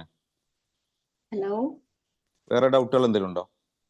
ഹലോ, പറഞ്ഞോളൂ, കേൾക്കാം. ഈ സർട്ടിഫിക്കേഷൻ കോഴ്സസിന്റെ ബെനിഫിറ്റ്സ് എന്തൊക്കെയാണെന്ന് പറയുന്നു. സർട്ടിഫിക്കേഷൻ പ്രോഗ്രാം എടുക്കുകയാണെന്നുണ്ടെങ്കിൽ നമുക്കിപ്പോ ഹിസ്റ്റോപത്തോളജിയിൽ വർക്ക് ചെയ്യാൻ താല്പര്യമുള്ള ഒരാളാണ്, അല്ലെങ്കിൽ സൈറ്റോളജിയിൽ വർക്ക് ചെയ്യാൻ താല്പര്യമുള്ള ഒരാളാണ്. അങ്ങനെയാണെന്നുണ്ടെങ്കിൽ അങ്ങനെയുള്ള ഒരാൾ ആ ഒരു കോഴ്സ് എടുക്കുകയാണെങ്കിൽ നമുക്ക് അത് റിലേറ്റഡ് ആയിട്ടുള്ള ഒരു വേക്കൻസി വരുമ്പോൾ നമുക്ക് ആ ഒരു വേക്കൻസിയിലോട്ട് കയറി പോകാൻ എളുപ്പമായിരിക്കും. പിന്നെ അതുപോലെ തന്നെ ഇപ്പൊ സൈറ്റോ ടെക്നോളജി കോഴ്സ് നമ്മൾ പഠിക്കുവാണ്. അപ്പൊ പഠിക്കാൻ നേരത്തെ നമ്മൾ ആ കമ്മ്യൂണിറ്റിയിലോട്ടാണ് ആടാകുന്നത്. കാര്യം സൈറ്റോ ടെക്നോളജി ആയിട്ട് റിലേറ്റഡ് ആയിട്ടുള്ള കാര്യങ്ങളിൽ നിൽക്കുന്ന ഒരു സെഷനിലോട്ടാണ് നമ്മൾ വരുന്നത്. അപ്പൊ അത് റിലേറ്റഡ് ആയിട്ടുള്ള കൂടുതൽ വേക്കൻസികൾ നമുക്ക് വരാനും അങ്ങോട്ടേക്ക് കയറി പറ്റാനൊക്കെ കുറച്ചുകൂടി എന്തായിരിക്കും, എളുപ്പമായിരിക്കും. അപ്പൊ അതാണ് ഇപ്പൊ ബ്ലഡ് ബാങ്ക് ആണെങ്കിലും അതാണ് ഓരോ കോഴ്സ് എടുക്കുകയാണെന്നുണ്ടെങ്കിലും നമ്മൾ ആ പഠിക്കാൻ ചെല്ലുന്ന ഇൻസ്റ്റിറ്റ്യൂട്ട് ആണെങ്കിലും അതേപോലെ തന്നെ അത് റിലേറ്റഡ് ആയിട്ടുള്ള കമ്മ്യൂണിറ്റിയിലോട്ടൊക്കെ നമ്മൾ എൻട്രി ചെയ്യാൻ നേരത്ത് നമുക്ക് അങ്ങനെ ഒരു സർട്ടിഫിക്കേഷൻ പ്രോഗ്രാം ഉണ്ടെങ്കിൽ അങ്ങനെയുള്ള ഒരു വേക്കൻസിയിലേക്ക് കൂടുതൽ എളുപ്പത്തിൽ നമുക്ക് എന്ത് ചെയ്യാൻ പറ്റും, കയറാൻ പറ്റും. അതുപോലെ തന്നെ ആ ഒരു ഫീൽഡിൽ നമുക്ക് നമ്മുടെ കോളേജിൽ പഠിച്ചതിനെക്കാട്ടി കൂടുതൽ നോളജ് നമുക്ക് അതുവഴി എന്ത് ചെയ്യും, കിട്ടും. അപ്പൊ അവിടെ വർക്ക് ചെയ്യാനും നമുക്ക് കുറച്ച് എളുപ്പമായിരിക്കും. ഇപ്പൊ നമ്മൾ നോർമൽ MLTക്ക് ശേഷം ഇതിനകത്തുള്ള ഡിപ്പാർട്ട്മെന്റിലേക്ക് പോയി കഴിഞ്ഞാൽ ചിലപ്പോൾ നമുക്ക് ആ ഒരു വർക്ക് ഫ്ലോ ആയിട്ട് പെട്ടെന്ന് അഡാപ്റ്റ് ആകാൻ വേണ്ടിയിട്ട് നമുക്ക് കുറച്ച് സമയം പിടിക്കും. ഇങ്ങനെയുള്ള കോഴ്സ് ഒക്കെ പഠിച്ചിട്ട് പോവുകയാണെങ്കിൽ നമുക്ക് അവിടുത്തെ ഇന്റർവ്യൂ ആണെങ്കിലും കുറച്ചുകൂടി എളുപ്പമായിരിക്കും. നമ്മൾ അവർ ചോദിക്കുന്ന കാര്യങ്ങളൊക്കെ വളരെ എളുപ്പത്തിൽ പറയാനാണെങ്കിലും അല്ലെങ്കിൽ ഇതിനകത്ത് ഒരു അഡീഷണൽ സർട്ടിഫിക്കേഷൻ്റെ ഒരു വെക്കുകയാണെന്നുണ്ടെങ്കിൽ നമുക്കായിരിക്കും ജോലി കിട്ടാൻ കുറച്ചുകൂടി എളുപ്പം. അപ്പൊ അങ്ങനെയുള്ള ഒരു കൺസെപ്റ്റിനകത്താണ് നമ്മൾ എക്സ്ട്രാ ഡിപ്ലോമ കോഴ്സ് ഒക്കെ നമ്മൾ എടുക്കുന്നത്.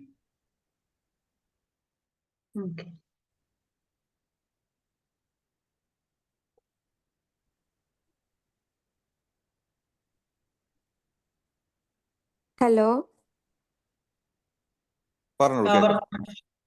ഓക്കെ. BSc കഴിഞ്ഞിട്ട് പിന്നെ MSc എടുത്ത് കഴിഞ്ഞാലും പിന്നെ നമുക്ക് പുറത്തേക്ക് പോകണമെന്ന് വിചാരിക്കുകയാണെങ്കിൽ നമ്മൾ വീണ്ടും എക്സ്പീരിയൻസിൻ്റെ ആവശ്യമുണ്ടോ? അതോ നമ്മൾ ഫ്രഷർ ആയിട്ട് തന്നെ ആയിരിക്കുമോ പിന്നെ നമ്മളെ കൺസിഡർ ചെയ്യുക? MScക്ക് ശേഷം പിന്നെ പുറത്തേക്ക് പോകണമെന്നുണ്ടെങ്കിൽ ഫ്രഷർ ആയിട്ട് തന്നെ ആയിരിക്കും, അതോ നമ്മൾ വീണ്ടും എക്സ്പീരിയൻസ് എടുക്കേണ്ടി വരുമോ?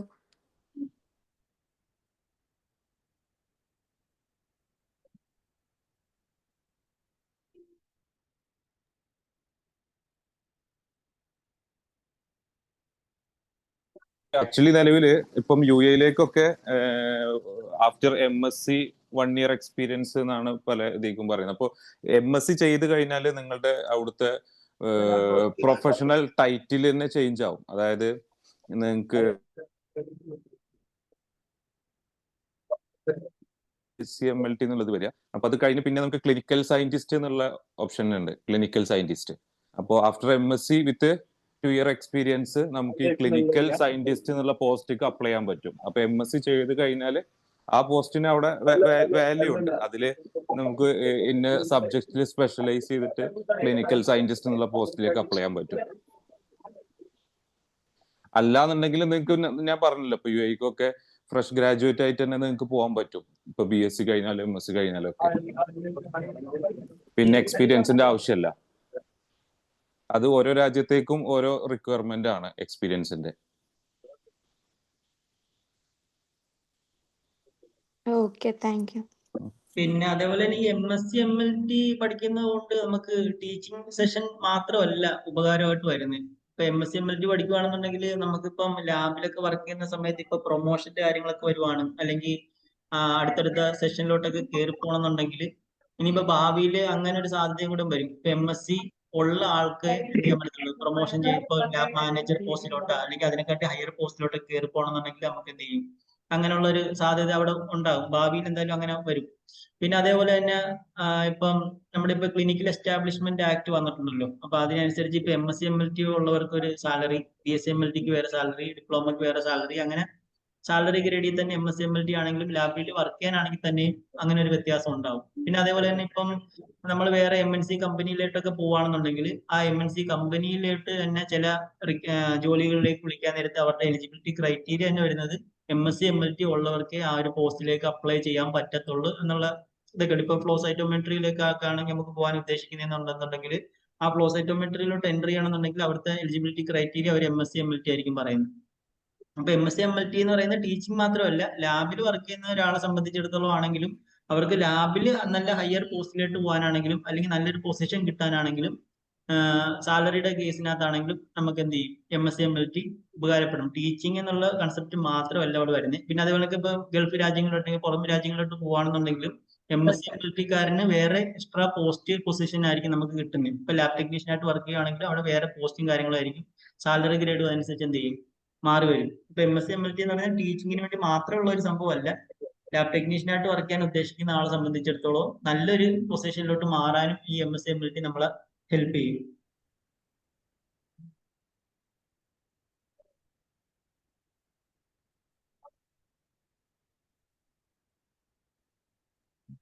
ഈ UK, കാനഡ പോലുള്ള സ്ഥലങ്ങൾക്ക് മാറുന്നുണ്ടെങ്കിൽ ലൈസൻസ് എക്സാം ക്വാളിഫൈ ചെയ്താലും BSc MLT ക്വാളിഫിക്കേഷൻ ഉണ്ടെങ്കിൽ വർക്ക് ചെയ്യാൻ പറ്റുമോ? അത് അവർ എക്സ്ട്രാ ആയിട്ട് എന്തെങ്കിലും ക്വാളിഫിക്കേഷൻ ചോദിക്കുമോ?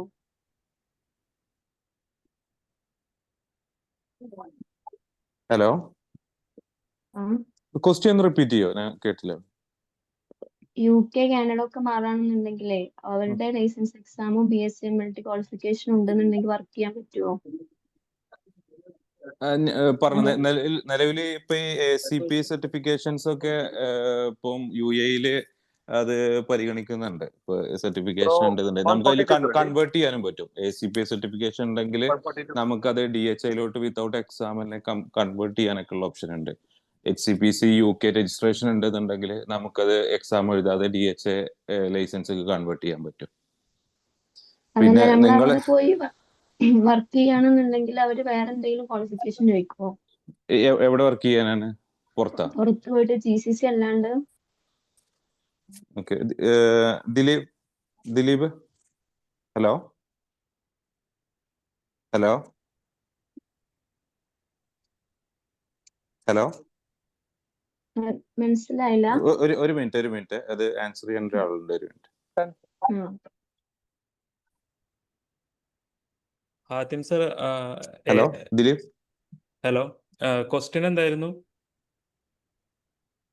ഹലോ ഹലോ ഹലോ ആ. അതായത് ഇപ്പൊ Question- നമ്മളിപ്പം കാനഡയിലോട്ടൊക്കെ വർക്ക് ചെയ്യാൻ വേണ്ടിയിട്ട് അങ്ങോട്ട് Okay. പോകണമെങ്കിൽ അവിടുത്തെ ലൈസൻസിങ് എക്സാമും BSc-MLT ഉണ്ടെങ്കിൽ നമുക്ക് അവിടെ വർക്ക് ചെയ്യാൻ പറ്റുമെന്നാണ് ചോദിച്ചേക്കുന്നത്. അപ്പൊ അതല്ലാണ്ട് നമുക്ക് വേറെ എക്സ്ട്രാ ഏതെങ്കിലും ഒക്കെ കോഴ്സിന്റെ ആവശ്യം ഉണ്ടാകും? കാനഡയിൽ വർക്ക് ചെയ്യാൻ വേണ്ടിയിട്ടാണോ? അങ്ങനെ പുറത്ത് പോവാണെന്നുണ്ടെങ്കിൽ GCC Okay. അല്ലാണ്ട് GCC അല്ലാതെ ഇപ്പോൾ കനേഡിയൻ മൈഗ്രേഷൻ ഒക്കെ നോക്കുകയാണെന്നുണ്ടെങ്കിൽ മെയിൻലി ഇപ്പോൾ കാനഡയിൽ ലബോറട്ടറി സയൻറ്റിസ്റ്റ് രജിസ്ട്രേഷൻ ചെയ്യുന്ന അതോറിറ്റി അറിയുന്നത് CSMLS എന്ന് പറയും. ഓക്കെ, ഈ CSMLSന്റെ രജിസ്ട്രേഷൻ നമുക്ക് അതിൻ്റെ ഇനീഷ്യൽ പ്രൊസീജിയർ മാത്രമേ നമുക്ക് ഇവിടുന്ന് ഇനീഷ്യേറ്റ് ചെയ്യാൻ പറ്റുള്ളൂ. അതായത് അതിൻ്റെ ഒരു PLA പ്രോസസ്സ് പറഞ്ഞിട്ട് അതിൻ്റെ ഒരു 1 year നീണ്ടു നിൽക്കുന്ന ഒരു പിന്നെ ഡോക്യുമെന്റേഷൻ പ്രോസസ്സ് ഉണ്ട്. നമുക്ക് എക്സാം എഴുതണം എന്നുണ്ടെങ്കിൽ കാനഡേൻ്റെ ഉള്ളിൽ ചെന്നിട്ട് അവിടെ ആക്ച്വലി ഒരു 3 terms ആയിട്ടാണ് ഈ എക്സാമിനേഷൻ കണ്ടക്ട് ചെയ്യുന്നത്. മാർച്ച് ജൂണ് ഡിസംബർ അങ്ങനെ ഒരു 3 period ആയിട്ട്, എക്സാക്ട് മന്ത്സ് അല്ല, ഞാൻ ആ മന്ത്സ് മറന്നുപോയി. ഓക്കെ, അപ്പോൾ ഇങ്ങനെയാണ് ഇത് കണ്ടക്ട് ചെയ്യുന്നത്. അത് നമുക്ക് ഇപ്പോൾ കുറച്ച് കാൻഡിഡേറ്റ്സ് നമ്മളെ ചില കാൻഡിഡേറ്റ്സ് ഒക്കെ ചില റിക്രൂട്ടിംഗ് ഏജൻസീസ് സ്പെഷ്യലി കാനഡയിൽ തന്നെ ബ്രിട്ടീഷ് കൊളംബിയ അവിടുത്തെ ഒരു പ്രൊവിൻസ് ആണ്, അവിടുത്തെ ഒരു സ്റ്റേറ്റ് ആണ്. അപ്പോൾ ബ്രിട്ടീഷ് കൊളംബിയയിലൊക്കെ ബേസ് ചെയ്തിട്ടുള്ള ചില പിന്നെ അവിടേക്ക് PR വിസ പ്രോസസ്സ് ചെയ്യുന്ന ചില കമ്പനീസ് അവിടുത്തെ ഗവൺമെന്റ് അതോറിറ്റീസിലൊക്കെ അല്ല ഗവൺമെന്റ് പിന്നെ സബ് കോൺട്രാക്റ്റുള്ള കമ്പനീസിക്കൊക്കെ ഹയർ ചെയ്യുന്നുണ്ട് മെഡിക്കൽ ലബോറട്ടറി ടെക്നോളജിസ്റ്റുകളെ. അപ്പോൾ ഇനീഷ്യലി അവർ എൻ്റർ ചെയ്യുന്നത് മെഡിക്കൽ ലബോറട്ടറി ടെക്നീഷ്യൻസ് ആയിട്ട് അവർക്ക് എൻ്റർ ചെയ്യാൻ പറ്റും. ഓക്കെ, ഈ ഒരു ഓപ്പർച്യൂണിറ്റി എന്ന് പറയുന്നത് PR വന്നിട്ട് പിന്നീട് അവർ ജോബ് ഇൻ്റർവ്യൂവും കാര്യങ്ങളൊക്കെ അറ്റൻഡ് ചെയ്തിട്ട് അവർക്ക് മെഡിക്കൽ ലബോറട്ടറി അസിസ്റ്റൻ്റ് ആയിട്ട് കയറാം. പക്ഷെ മിക്കവാറും ഈ PR നോക്കുമ്പോൾ അവർ ഒരു ഇന്റർനാഷണൽ അതർ സർട്ടിഫിക്കേഷൻ CSMLS അവിടെ ചെന്ന് ചെയ്യാൻ മാത്രം പറ്റുന്നതുകൊണ്ട് ASCPയോ HCPC അറിയാലോ അല്ലെ, UK HCPC health care professional council of UK കേട്ടിട്ടുണ്ടല്ലോ അല്ലെ? Hello, okay. അതുപോലെ തന്നെ അമേരിക്കൻ സൊസൈറ്റി ഓഫ് ക്ലിനിക്കൽ പത്തോളജിന്റെ MLS medical laboratory scientist registration ഉണ്ട്. അതാണ് BSc-MLT ലെവല് ക്വാളിഫിക്കേഷൻ കഴിഞ്ഞിട്ടുള്ള. ഇപ്പോൾ കുഹാസിന്റെ BSc-MLT എന്ന് പറയുന്നത് US-ലും കാനഡയിലും റെക്കഗ്നൈസ്ഡ് ആണ്. പിന്നെ ഡയറക്ട്ലി നമുക്ക് എന്ത് കിട്ടും, പിന്നെ അവിടുത്തെ ഇക്വലൻസി ഈസി ആയിട്ട് കിട്ടാൻ പറ്റുന്ന ഡിഗ്രിയാണ് നമ്മുടേത്. ഓക്കെ, അപ്പോൾ ഇത് വെച്ചിട്ട് നമുക്ക് എന്ത് ചെയ്യാൻ പറ്റും, പിന്നെ ASCP HCPC ബേസ് ചെയ്തിട്ട് അവര് PR പ്രോസസ് ചെയ്യും. ആഫ്റ്റർ ഈ ഒരു പ്രോസസ്സിന് ശേഷം നിങ്ങൾ പിന്നെ അവിടെ ചെന്നതിന് ശേഷം മാത്രമാണ് നിങ്ങൾക്ക് CSMLS എഴുതിയിട്ട് ഇനീഷ്യലി മെഡിക്കൽ ലബോറട്ടറി അസിസ്റ്റന്റ് ആയിട്ട് ജോയിൻ ചെയ്തതിന് ശേഷം അത് അപ്ഗ്രേഡ് ചെയ്ത് മെഡിക്കൽ ലബോറട്ടറി സയന്റിസ്റ്റ് ആയിട്ട് കാനഡയിൽ വർക്ക് ചെയ്യാൻ പറ്റുള്ളൂ. ഓക്കെ, അപ്പോൾ ഇതൊക്കെ എന്താണ് PR ബേസ് ചെയ്തിട്ടുള്ള വേക്കൻസീസ് ആണ്. ഇപ്പം നിങ്ങൾ സ്റ്റുഡൻറ് വിസയിൽ അവിടെ ചെല്ലുകയാണെന്നുണ്ടെങ്കിൽ നിങ്ങൾക്ക് ഈ പറഞ്ഞ ഓപ്പർച്യൂണിറ്റീസ് എക്സ്പ്ലോർ ചെയ്യാൻ പറ്റും.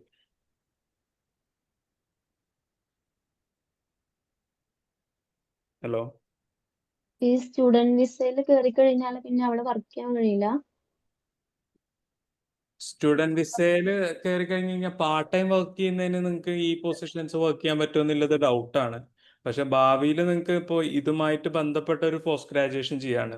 ഇപ്പോൾ UK-ലൊക്കെ ആണെന്നുണ്ടെങ്കിൽ, കാനഡയിൽ അങ്ങനെ ഒരു സ്പെസിഫിക്കലി ഒരു എക്സാമ്പിൾ എനിക്ക് പറയാനില്ല. അപ്പോൾ UK-ലൊക്കെ ആണെന്നുണ്ടെങ്കിൽ നമ്മളെ ഇപ്പോൾ കേരളത്തിൽ BSc MLT കഴിഞ്ഞ് കുഹാസിൽ BSc MLT കഴിഞ്ഞ് MSc MLT in pathology from JIPMER കഴിഞ്ഞിട്ടുള്ള നമ്മുടെ ഒരു ഫ്രണ്ട് തന്നെ UK അവർ MSc ഇൻ അഗെയിൻ അവർ MSc ഇൻ ക്യാൻസർ ബയോളജി ചെയ്ത് ഇപ്പോൾ അവിടെ NHSൽ ഹിസ്റ്റോപാത്തോളജിയിൽ NHSന്റെ അണ്ടറിലുള്ള ഒരു ഹോസ്പിറ്റലിൽ വർക്ക് ചെയ്യാണ്. അപ്പോൾ അവർ MSc കഴിഞ്ഞതിന് ശേഷമാണ് അവിടെ തന്നെ HCPC ചെയ്ത് HCPC രജിസ്ട്രേഷൻ ചെയ്തിട്ട് അവർ NHSന്റെ അണ്ടറിൽ വർക്ക് ചെയ്യുന്നുണ്ട്. അപ്പോൾ അങ്ങനെ നിങ്ങൾക്ക് റയർ ഓപ്പർച്യൂണിറ്റീസ് ഇങ്ങനെ നല്ല ഡിഗ്രീസ് ഒക്കെ സ്റ്റഡി അബ്രോഡ് ചൂസ് ചെയ്ത് കഴിഞ്ഞ് കഴിഞ്ഞാൽ, ഇപ്പോൾ UK ചൂസ് ചെയ്യുമ്പോൾ ശ്രദ്ധിക്കേണ്ട കാര്യം എന്താ വെച്ച് കഴിഞ്ഞാൽ UK ഒരുപാട് യൂണിവേഴ്സിറ്റീസ് ഉണ്ടാവും.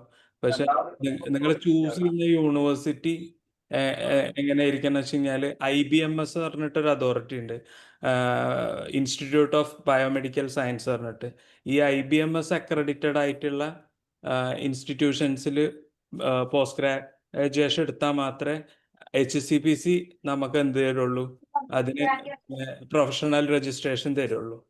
അപ്പോൾ പുറത്ത് ഓപ്പർച്യൂണിറ്റീസ് എക്സ്പ്ലോർ ചെയ്യുമ്പോൾ സ്റ്റഡി അബ്രോഡ് ഒരു സ്കോപ്പാണ്. പിന്നെ അതർ ഒരു ഓപ്പർച്യൂണിറ്റി വരുന്ന രാജ്യം എന്ന് പറയുന്നത് ഇപ്പൊ എമർജ് ചെയ്യുന്നൊരു വേക്കൻസീസ് 1-2 രാജ്യങ്ങൾ യൂറോപ്പിലൊക്കെ കുറച്ച് നല്ല ഓപ്പർച്യൂണിറ്റീസ് വരുന്നുണ്ട്. ഒന്ന് അയർലാൻഡാണ്. അയർലാൻഡ് ഒരു രജിസ്ട്രേഷൻ ബേസ് ചെയ്തിട്ട്, പക്ഷെ ഏറ്റവും കരിയറിൽ ഇപ്പോൾ BSc MLT കഴിഞ്ഞ് ഏറ്റവും സ്പെസിഫിക് ആയിട്ട് നേരത്തെ ഹാത്തിം സാർ പറഞ്ഞ പോലെ നിങ്ങൾ സർട്ടിഫിക്കേഷൻ പ്രോഗ്രാംസും മാസ്റ്റേഴ്സും വളരെ സ്പെസിഫിക് ആയിട്ട് ഏതെങ്കിലും ഒരു ഏരിയ ഒക്കെ ചൂസ് ചെയ്ത് കുറച്ചും കൂടിയും ഏതെങ്കിലും ഒരു ഏരിയയിൽ എക്സ്പെർട്ടൈസ് ചെയ്തിട്ടൊക്കെ പോവുകയാണെന്നുണ്ടെങ്കിൽ നിങ്ങൾക്ക് വിദേശത്ത് നല്ല ജോലികൾ കണ്ടെത്താൻ കഴിയും. കാരണം ഇവിടുത്തെ ഓപ്പർച്യൂണിറ്റീസ് അറിയാലോ, ഇപ്പോൾ നേരത്തെ സൂചിപ്പിച്ച പോലെ BSSകാർ ഒക്കെ നമ്മുടെ ഓപ്പർച്യൂണിറ്റിക്ക് വേണ്ടിയിട്ട് കോമ്പറ്റീറ്റ് ചെയ്തുകൊണ്ടിരിക്കുകയാണ്. അപ്പോൾ ഇവിടെ ഇന്ത്യയിലാണെങ്കിൽ തന്നെ ഏറ്റവും ബെസ്റ്റ് കരിയർ ഓപ്പർച്യൂണിറ്റീസ് കണ്ടെത്താൻ BSc MLT കാൻഡിഡേറ്റ്സ് എന്ത് ചെയ്യണം, നിങ്ങളുടെ പോസ്റ്റ് ഗ്രാജുവേഷൻസോ അല്ലെങ്കിൽ ഫർദർ എക്സ്പീരിയൻസോ എക്സ്പ്ലോർ ചെയ്യുന്ന സമയത്ത് ഏറ്റവും ബെസ്റ്റ് ആയിട്ടുള്ള ഓപ്ഷൻസ് BSc MLT എന്ന് പറയുന്ന ഒരു സെൻട്രിക് കോഴ്സാണ്.